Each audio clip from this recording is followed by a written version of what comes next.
Hello and welcome into WCSN's coverage of ASU Baseball. I'm Troy Lynch, and of course, to my left is Jacob Janower. How are you doing today, man? Doing fantastic. How are you doing? Yeah, I'm doing great too, but you want to know why? Let's hear it. Because the ASU baseball team, it's starting up, it's a new season, and a brand new coach that the Sun Devils brought in. He goes by the name of Tracy Smith. I heard he's pretty famous on Twitter, by the way, too. Tweets a lot of good stuff. But Great account, yeah. Exactly. He brought him and his rest of his coaching staff from Indiana University to Tempe, Arizona, and they have a lot to bring this year. But I'm going to ask you, the analyst, what new things did they bring to the table for the Sun Devils?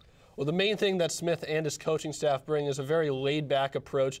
Smith's known as like a player's manager. The players really like him, but he gets the job done, turned Indiana from a relative unknown to a Big Ten powerhouse.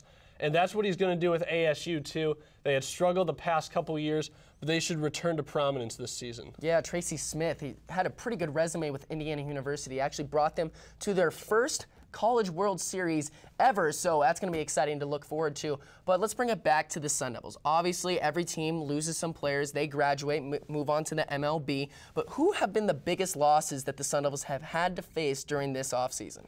I'd say Drew Stankiewicz. He was their middle infielder last year, 25 starts at second base, 17 at shortstop. But don't worry, the Sun Devils definitely have big replacements for him. Jordan Aboides, also a pitcher, should get a lot of time at second base this season.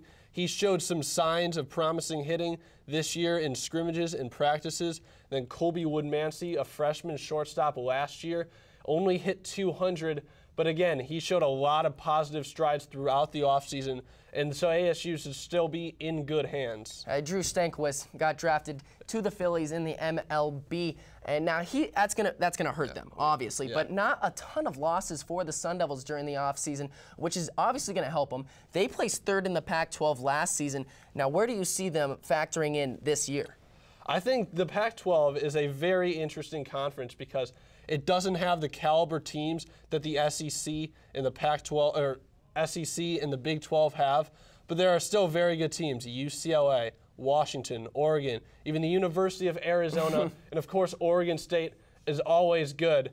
So I think they could finish as high as first in the Pac-12 if they hit well, because the pitching's there with Brett Lillick, Ryan Kellogg, and then Ryan Burr as the closer. If they hit the ball, the sky is the limit.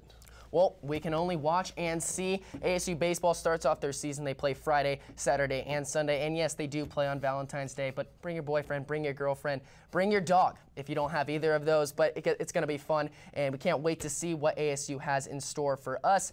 He's Jacob Janower. I'm Troy Lynch. And in the words of Dominic Contronio, just keep on swinging.